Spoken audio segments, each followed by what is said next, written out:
कल्याण लोकसभेची प्रचार सभा पार पडली। उल्हासनगर 5 नंबर दशेरा मैदान येथे कल्याण लोकसभेची प्रचार सभा पार पडली। शाहबुद्दीन शेख यांच्या प्रचाराच्या निमित्ताने मी आपल्या समोर या ठिकाणी उपस्थित आहे।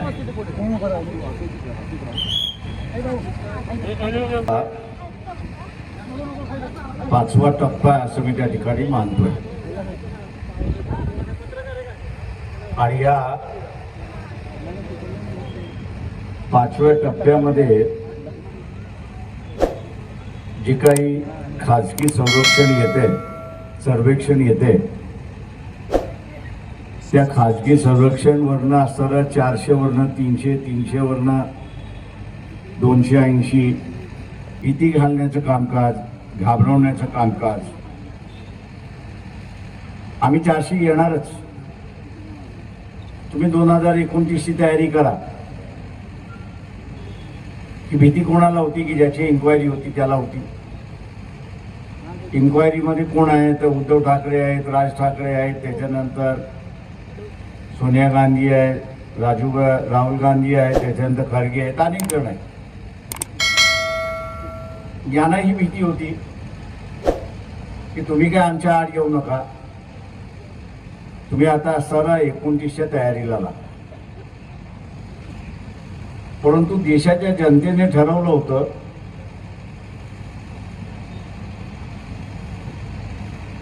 की भारतीय जनता पक्षाचा आणि मोदीचं राज्यपद झालं, 10 वर्ष झाली, आता यांना खाली घालवा। हे नुसतं निमित्त झाले असं मी त्या ठिकाणी मानतोय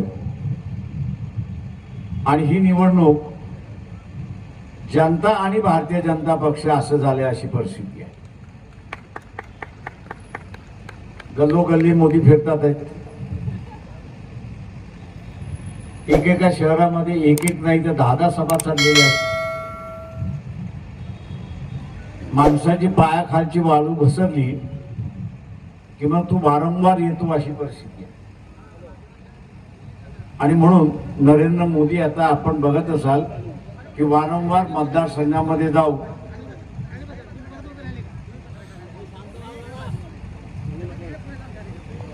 मित्रो, लोकांचा असणारा गेले 10 वर्ष इथे भ्रमनिरास झालेला आहे। ज्या काही घोषणा झाल्या, ज्या काही वल्गना झाल्या, त्याच्यापैकी एकही अंमलात आली नाही। मग ती 15 लाखाची असेल किंवा 2 कोटी नोकऱ्या निर्माण करण्याच्या असतील किंवा या ठिकाणी जे भ्रष्टाचारी आहेत त्या भ्रष्टाचारांच्या विरोधात कारवाई करू असं सांगण्यात आलं। पण दुर्दैवाने त्या सगळ्या भ्रष्टाचारांना भारतीय जनता पक्षामध्ये आश्रय मिळाला आणि त्यांची असणारी सगळी पापं धुळली असं नरेंद्र मोदी त्या ठिकाणी सांगतायत। मोदी स्वतःला फसवू शकतात पण लोकांना फसवू शकत नाही। तुम्हीच लोकांना सांगितलं की अजित पवारांनी 700 कोटीचा 70,000 कोटीचा घोटाळा केला।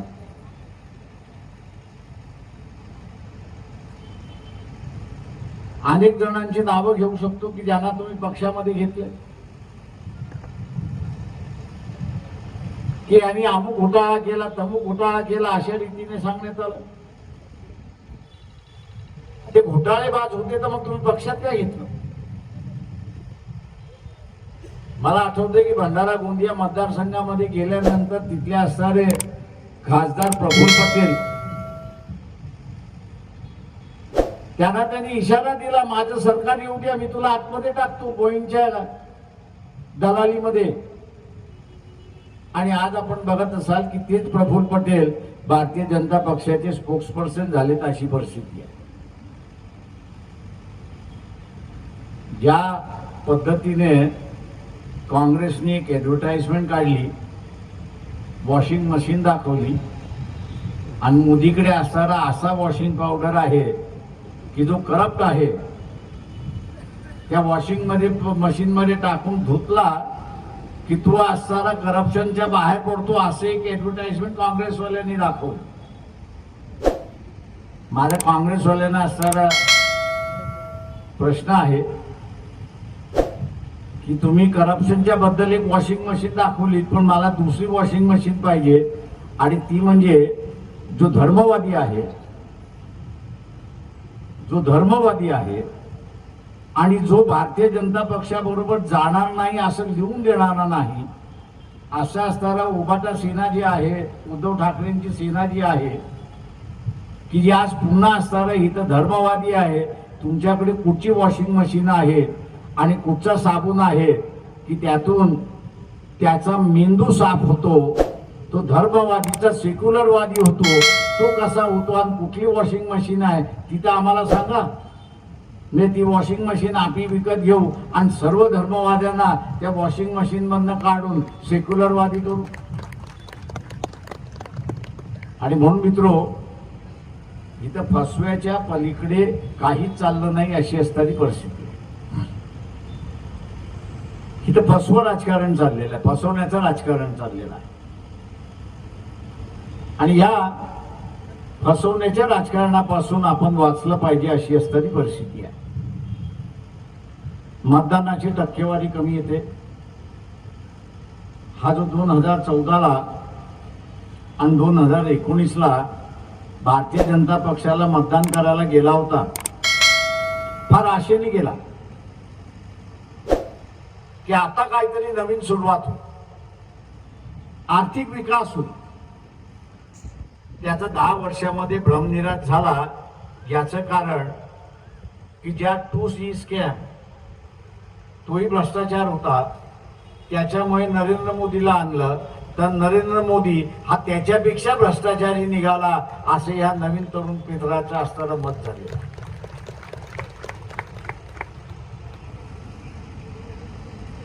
बोफोर्सचं असेल किंवा 2G स्कॅमचं असेल, पुरावा सापडला नाही, पण एक लोकांचं मत झालं की याच्यामध्ये भ्रष्टाचार, लोकांचा भ्रष्टाचार झाला असं असं लोकांचं मत झालं आणि लोकांनी काँग्रेसला काढून टाकलं. ज्यांनी असणारं काँग्रेसच्या त्या काळी विरोधात केलं आणि भारतीय जनता पक्षाला आणलंय, अशा मतदाराला माझा असणारा सवाल आहे की आज तुमच्या पुढे पुरावा आहे, आज तुमच्या पुढे पुरावा आहे की भारतीय जनता पक्षाने सगळ्यात मोठं करप्शन केलं आणि पक्षाची तिजोरी त्या ठिकाणी वाढवली. पक्षाची तिजोरी वाढवली. कोविडच्या कालावधीमध्ये रेमडेसिवीर नावाचा असणारा औषधाचा ब्लॅकमेल झाला, हे आपल्या सगळ्यांना माहिती आहे. WHO ही जी जागतिक हेल्थ ऑर्गनायझेशन आहे, तिने आदेश काढला की ह्या औषधामुळे दुष्परिणाम होणार आहेत, लॉंग टर्म दुष्परिणाम होणार आहेत, आणि म्हणून याचं आम्ही बंदी आणतो. बंदी आली, पण भारतामध्ये बंदी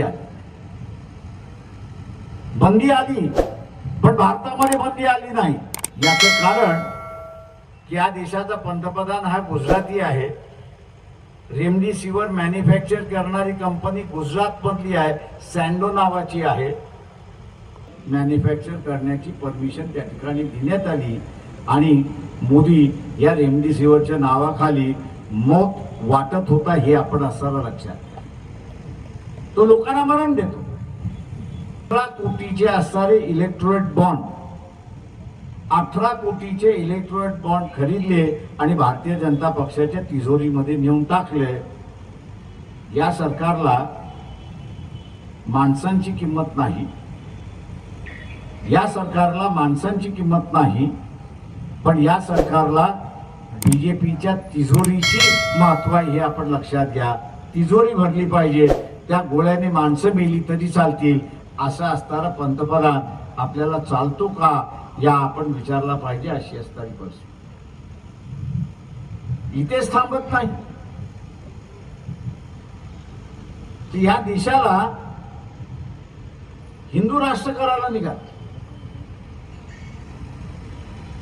की आम्हाला असताना या देशाला हिंदू राष्ट्र करायचं. पण याच मोदीच्या कालावधीमध्ये 17 लाख कुटुंबाने नुसता देश सोडला नाही तर नागरिकत्व सोडलं, हे आपण लक्षात घ्या. त्यांनी देश सोडला नाही तर नागरिकत्व सोडलं. ते नागरिकत्व का सोडलं तर भारतीय कायद्याच्या बाहेर जायचं. त्यांनी नागरिकत्व का सोडलं तर हे जे वसुलीचं राज्य चाललं होतं, ईडी पाठवा, अरेस्ट करा, धाडी करा, इन्कम टॅक्स मध्ये अडकवा, जेलमध्ये टाका, बेल होऊ देऊ नका, अशा ज्या कारवाया होत्या, या कारवाया या 17 लाख कुटुंबावरती सुद्धा होत्या. अशी परिस्थिती, कर्जदार अशी त्यांना भीती होती आणि म्हणून आपल्या बापदाद्याची इज्जत मातीमध्ये जाऊ नये म्हणून त्यांनी देश सोडला, अशी असणारी परिस्थिती आहे. या 17 लाख कुटुंबाला देश सोडणारा भारतीय जनता पक्ष हा आपल्याला चालतो का, याचं उत्तर आपल्याला त्या ठिकाणी द्यावं लागणार. मी त्या असं मतदारांना विचार, विशेष करून ज्याला भारताला हिंदू राष्ट्र करायचं होतं त्यांना असं विचारतोय की दाखवताना आम्ही मुसलमानाच्या विरोधात आहोत, दाखवताना आम्ही मुसलमानाच्या विरोधात, अकल्यासारख्या असणाऱ्या घटना घडून त्या ठिकाणी दाखवण्यात आलं. पण प्रत्यक्षात हे सरकार कोणाच्या विरोधात होतं ते इथल्या असणाऱ्या हे जे 17 लाख कुटुंब नागरिकत्व सोडून देश निघून गेले, हे काही मुसलमान नव्हते, हे काही ख्रिश्चन नव्हते, हे सगळे हिंदू होते. पण हे काही गरीब नव्हते. या प्रत्येक कुटुंबाची मालमत्ता कमीत कमी 50 कोटी होती, अशी असणारी परिस्थिती. 50 कोटी होती. प्रश्न सरकारला विचारण्यात आला, तुमचं याच्याबद्दल काय, आम्ही काय उत्तर देणार. आम्ही म्हणतोय या ठिकाणी की तुम्ही त्यांच्यावरती धाडी टाकणार होता, तुम्ही त्यांना ईडीच्या नोटिसा दिल्या होत्या, तुम्ही त्यांना धमकावलं होता, त्यांची इज्जत मातीमध्ये घालायला निघाला होता जर त्यांनी डोनेशन दिलं नाही, ते बॉन्ड खरेदी केले नाही, आणि म्हणून आपली इज्जत मातीमध्ये जाऊ नये म्हणून त्यांनी नागरिकत्व सोडलं. असं सरकार तुम्हाला अपेक्षित आहे? मी इथल्या सर्व हिंदू समूहाला विचारतो की असं तुम्हाला असणारं सरकार पाहिजे का? पंतप्रधानाचं कार्यालय हे मानवतेचं कार्यालय, सहानुभूतीचं कार्यालय, हे कार्यालय मदत करणारं कार्यालय. पण नरेंद्र मोदीच्या कालावधीमध्ये हे कार्यालय मदत कार्य राहिलं नाही, सहानुभूतीचं कार्यालय राहिलं नाही, मानवतेचं कार्यालय झालं नाही, तर पंतप्रधानाचं कार्यालय हे वसुलीचं कार्यालय झालं, हे आपण लक्षात घ्या. सुप्रीम कोर्टाने सांगितलं स्टेट बँकेला की वसुली किती झाली तेवढी सांगा. स्टेट बँकेने सांगितलं 12,500 कोटीची इलेक्ट्रॉनिक बॉन्ड मार्फत वसुली झाली, आणि पद्धत वसुली करण्याची जी आहे सुप्रीम कोर्टाने म्हटलं घटना विरोधी आहे, कायदे विरोधी आहे. घटना विरोधी आणि कायदे विरोधी आहे. म्हणजे हा गल्लीतला आपला दादा असतो, गल्लीतला दादा जसा वसुली करतो, 4-5 माणसं लावून दमदाट्या देऊन, पंतप्रधान हा गल्लीतल्या दादापेक्षा वेगळा आहे का, एवढा फक्त विचार करा.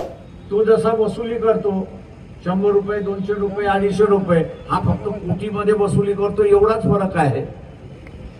पण हा सुद्धा त्या गल्लीतल्या दादासारखा वसुलीदार आहे, त्याच्या पलीकडे आपल्याला काहीच दिसत नाही, अशी असणारी परिस्थिती आहे. तुम्हाला पंतप्रधान वसुलीदार पाहिजे का? इथल्या असणाऱ्या हिंदू मतदारांना विचारतो, तुम्हाला असणारा पंतप्रधान वसुलीदार पाहिजे का, याचा खुलासा करा. मी RSS वाल्यांना विचारतो, बजरंग दल वाल्यांना विचारतो, हिंदू महासभेला विचारतोय की तुम्ही कुठच्या तोंडाने प्रचार करताय की भारतीय जनता पक्षाला मतदान द्या? कुठच्या तोंडाने, कुठल्या अधिकाराने की ज्यावेळेस 17 लाख हिंदू कुटुंब असणारं नागरिकत्व सोडून गेले तुमच्या कालावधीमध्ये 2014 पासून ते उत्तर येईपर्यंत या 9 वर्षाच्या कालावधीमध्ये 17 लाख कुटुंब देश सोडून जातात, नागरिकत्व सोडून जातात आणि तुम्ही कुठच्या तोंडाने असणारं मतदान मागताय याचा खुलासा तर करा. कुठल्या अधिकारावरती मागताय की अजून तुम्हाला 50 लाख कुटुंब भारताच्या बाहेर गेली पाहिजे, त्यांनी नागरिकत्व सोडलं पाहिजे म्हणून तुम्हाला सत्ता पाहिजे का? मित्रो, मी इथे असणाऱ्या पुन्हा हिंदुत्ववादी मतांना असणारा विचारतोय, आर्थिक दृष्टिकोनातून तुम्हाला असणारा हा देश मजबूत पाहिजे की आर्थिक दृष्टिकोनातून हा देश वाकलेला पाहिजे याचा निर्णय घेण्याची वेळ आहे. याची चर्चा कुठलाही राजकीय पक्ष करत नाही. त्या त्यांना भीती आहे. मगाशी म्हटलं सोनिया गांधी असेल, राहुल गांधी असेल, खडगे असतील,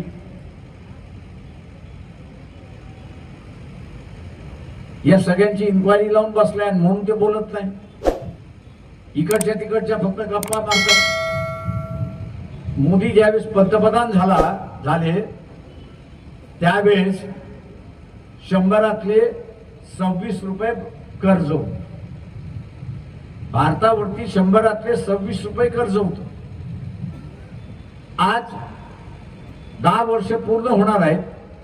मोदी पंतप्रधान राहतील की न राहतील हे आज काय आपल्याला सांगता येत नाही, पण त्यांनी 26 रुपयावरचं कर्ज 26 रुपयावरचं कर्ज हे त्यांनी 84 रुपयावरती आणलं. किती रुपयावरती आणलंय? मोदींनी कर्ज जे 26 रुपये होतं 2014 साली, ते आता असणारं कर्ज किती केलेलं आहे? 84 रुपयाचं कर्ज त्या ठिकाणी केलेलं आहे. म्हणजे देश चालवायला किती रुपये आपल्याकडे शिल्लक आहेत? 16 रुपये. 16 रुपये शिल्लक आहेत. जागतिक बँक असं म्हणतंय की 2006 मध्ये हेच कर्ज 84 रुपयाचं असणारं कर्ज 96 रुपयावरती जाणार आहे, 96 रुपीज वरती जाणार आहे. आणि 2026 ला देश चालवण्यासाठी किती रुपये शिल्लक राहणार आहे? 4 रुपये. किती रुपये शिल्लक राहणार आहे? 4 रुपये. घर चालवणं आणि देश चालवणं हा वेगळा नाही. घराचा खर्च एवढूसा कमी आणि देशाचा खर्च हा मोठा. समजा एखाद्याचा पगार 20,000चा आहे आणि त्यांनी 12,000चं कर्ज काढलं आणि 12,000चं कर्ज काढल्यानंतर त्याला 4-5 हप्ते भरता आले नाहीत आणि त्याचा असणारा हप्ता हा पुन्हा 16,000वरती गेला, तर त्याला 20,000तून शिल्लक किती राहतात? 20,000तून शिल्लक किती राहतात? 4,000. 4,000 शिल्लक राहतात. 4,000त तो घर चालू शकतो का? तो 4,000त घर चालू शकतो का? मग मोदी 2026 नंतर 4 रुपयामध्ये देश कसा चालवणार? तर मोदीचा स्वतःचा फंड आहे, नाही असं नाही, त्याचा स्वतःचा फंड आहे. आणि मोदींचा फंडा हा एखाद्या दारुड्यासारखा फंड आहे. मोदीचा फंडा हा एखाद्या दारुड्यासारखा फंड आहे. दारुड्याला दारू नाही मिळाली तर मग तो काय करतो?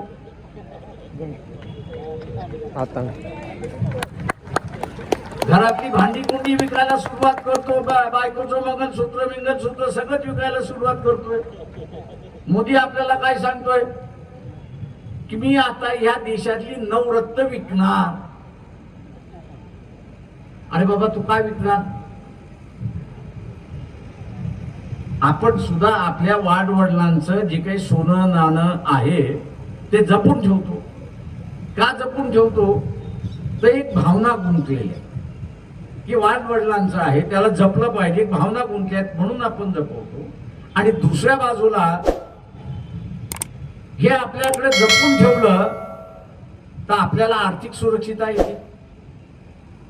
आपल्याला आर्थिक सुरक्षितता येते की नाही, वाईट दिवस आला तर माझ्याकडे मोडायला काही ना काहीतरी आहे, मोडायला माझ्याकडे काही ना काहीतरी आहे, ते शाश्वत होतो मी. आता समजा ते मी मोडलं आणि काहीच शिल्लक राहिलं नाही तर माझी अवस्था काय होते? काहीच नाही. मोदी सुद्धा ज्यावेळेस हे नवला माझे इथला असणारा भारतीय जनता पक्षाचे जे उमेदवार आहेत किंवा त्यांच्या पाठिंब्यावरती उभे राहिलेले उमेदवार आहेत त्यांना असणारं आव्हान आहे, या देशाची रेल्वे किती टक्के भारतीय राहिली आहे आणि किती टक्के खासगी झालेली आहे याचं सांगा. तुम्हाला उत्तर देता येत नसेल तर 70% रेल्वे ही प्रायव्हेट झालेली आहे, 30% फक्त शासनाच्या मालकीची राहिलेली आहे. त्या दारुड्याची वृत्ती आणि मोदीची वृत्ती एकच आहे की नाही मला सांगा.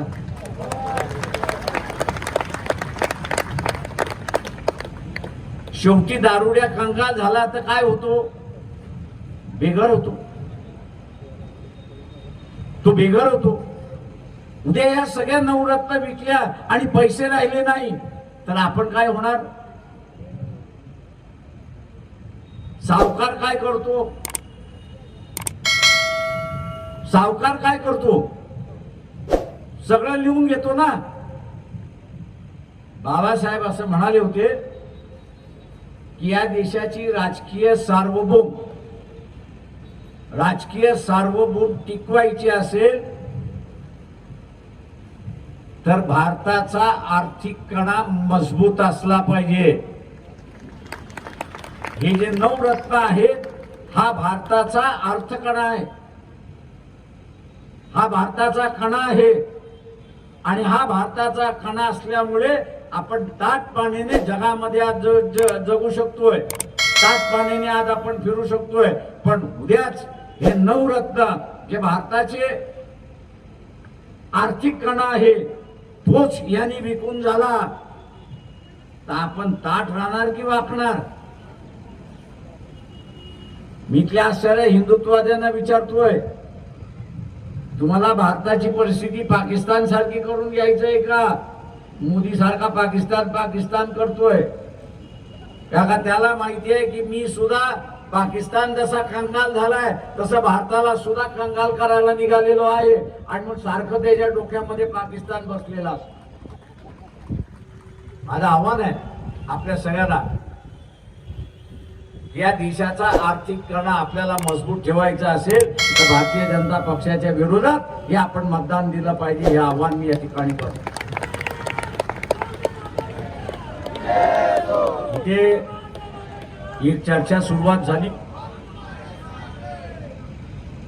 उभाटा सेनेकडून असणाऱ्या चर्चा सुरुवात झाली, काँग्रेसवाल्याकडून चर्चा सुरुवात झाली की एखादा मुसलमान उमेदवार उभा राहिला, अरे बीजेपी को फायदा होगा. अरे गाढवानो, 544 जागा आहेत पार्लमेंटच्या, 544 जागा आहेत आणि फक्त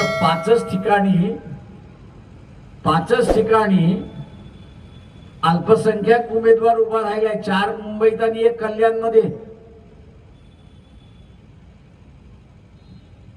4 मुंबईमध्ये आणि 1 कल्याणमध्ये उभा राहिलाय. तुम्हाला भारतीय जनता पक्षाला झोपवायचं आहे. 540 मतदारसंघ खुले राहिलेले आहेत ना, तिथे झोपवा.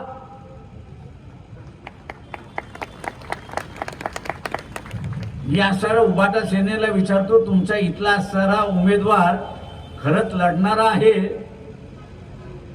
की नुरा कुस्तीचा आहे एवढं सांगा. चर्चा हीच आहे की ही नुरा कुस्ती आहे. एकनाथ शिंदेबरोबर असणारा समझोता करून झालेला आहे. उद्या हे दोघं एकत्र आले लोकसभेच्या ह्या निवडणुकीनंतर तर आश्चर्य मानू नका, अशी परिस्थिती आहे. आश्चर्य मानू नका. चर्चा चालू झाली आहे. आपण बघितलं नसेल आणि ऐकलं असेल की नरेंद्र मोदी काय म्हणाले की उद्धव ठाकरे अडचणीत आले तर मी त्यांना मदत केल्याशिवाय राहणार नाही, अशी परिस्थिती. मी त्यांना मदत करणार अशी असणारी परिस्थिती. जे राजकारणी आहेत आणि काँग्रेसवाले आहेत यांनी आता उभाटा सेनापासून फारकत घेतली. तुम्हाला इथे काँग्रेसवाले फिरताना दिसतात आहेत का, प्रचार करताना दिसत आहेत का? तर नाही. का त्यांच्या लक्षात आलं की यांनी आपल्याला फसवलं, यांनी आपल्याला असणारा फसवलंय, उभाटा सेनेने आपल्याला फसवलंय, यांनी असणारा आतून बीजेपी बरोबर साठगाठ केलेली आहे आणि लोकसभा निवडणुका संपल्या आणि त्यांना कमी पडलं किंवा नाही कमी पडलं तर हे त्यांच्या बरोबर गेल्याशिवाय राहणार नाही आणि म्हणून काँग्रेसवाले बाजूला पडलेत, अशी परिस्थिती. इथल्या असणारे मौलवी आहेत त्यांना असणारा विनंती करतो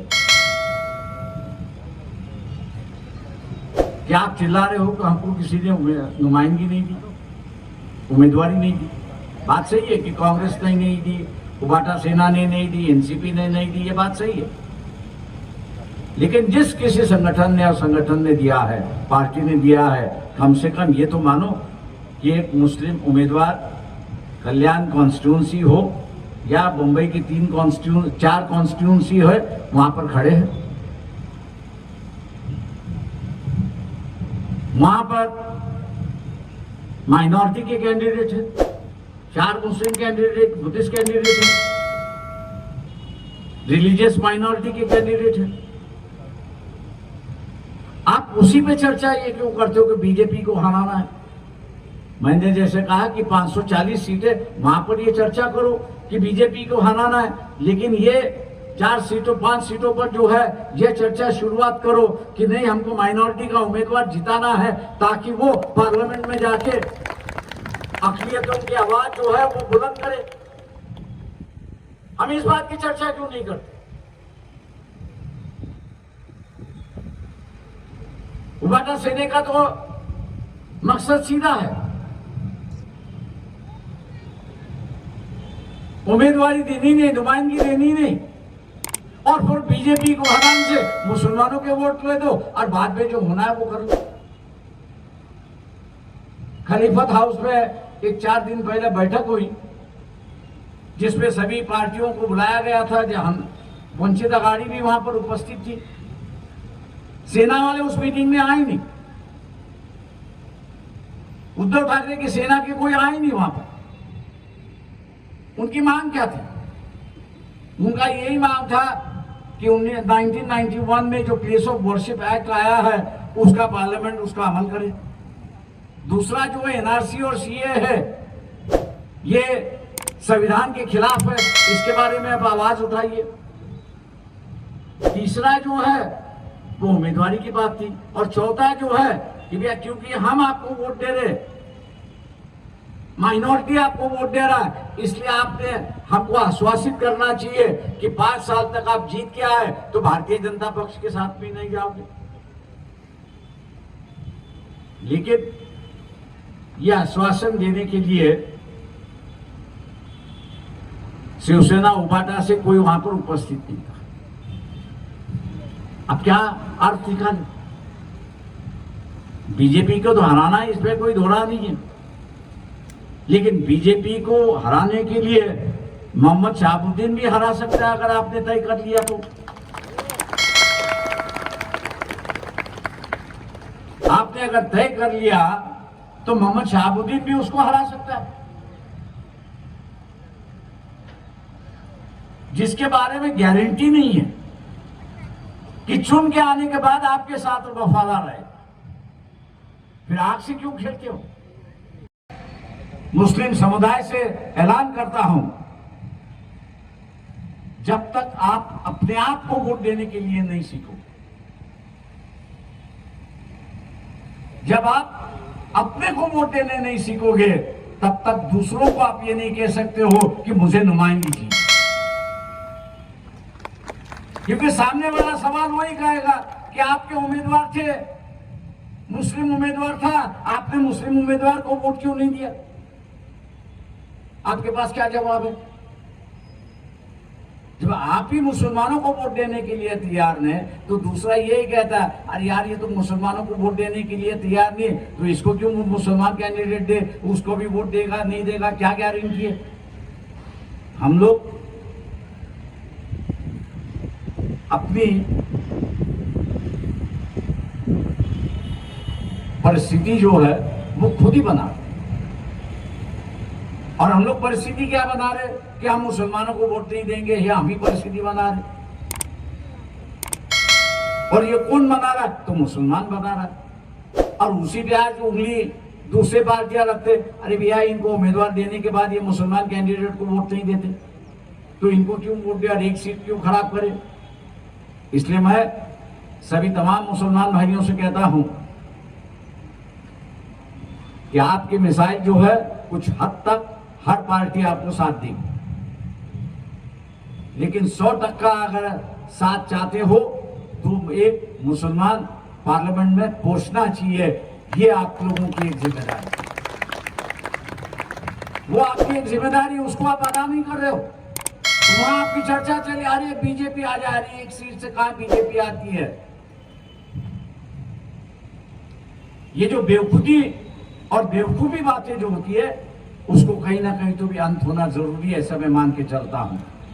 और इसलिए यहां जो मुसलमान समुदाय, मैं उनसे ये कहता हूं कि फुले शाह अम्बेडकर जो वोटर है वो डॉक्टर मोहम्मद शहाबुद्दीन शेख के पीछे पूरी ताकत से खड़ा होगा और 20 तारीख को पूरी ताकत से वोट गैस सिलेंडर पर देगा। सवाल मुझे अखबार वाले यही कहते हैं कि प्रकाश भाई आप तो कह रहे हो आपके तो वोट जाएंगे लेकिन मुसलमानों के वोट जाएंगे क्या? मैंने कहा इसका जवाब तो मैं आप नहीं दे सकता हूं, 4 तारीख को ही दे सकता हूं। और 4 तारीख को इसलिए दे सकता हूं कि आपने वोट दिया तो फिर मैं जाके कह सकता हूं अरे भाई नहीं, यहाँ के मुसलमानों भी वोट दिया, शेख शहाबुद्दीन को वोट दिए और इसलिए वो जीता, ऐसी परिस्थिति है। और इसलिए मैं ऐलान करता हूं आपसे कि आप अपने ही पांव पे कुल्हाड़ी मारने जा रहे। अगर डॉक्टर महमूद शेख को अगर आप वोट नहीं करते हो तो आप अपने ही पैरों पे कुल्हाड़ी मार रहे हो कि लोगों को कहने का मौका आप कह रहे हो कि जब आपके पास कैंडिडेट था, एक डॉक्टर कैंडिडेट था, एक उम्दा कैंडिडेट था, लोग उसको सपोर्ट करने के लिए तैयार थे, लेकिन मुस्लिम समुदाय उसके साथ में नहीं था, तो हम कैसे कहें कि हमने अगर उम्मीदवारी दी तो मुसलमान आपके साथ में आएगा? आप अपने ही पैरों पे कुल्हाड़ी मार रहे हो। और इसलिए मैं जाते जाते यही आपसे दरखास्त करता हूं, विनती करता हूं, मुस्लिम समुदाय से और अन्य लोगों से विनती करता हूं कि गैस सिलेंडर 10 नंबर पर है, 10 नंबर के सामने का बटन दबाकर और डॉक्टर को भारी वोटों से जिताएंगे।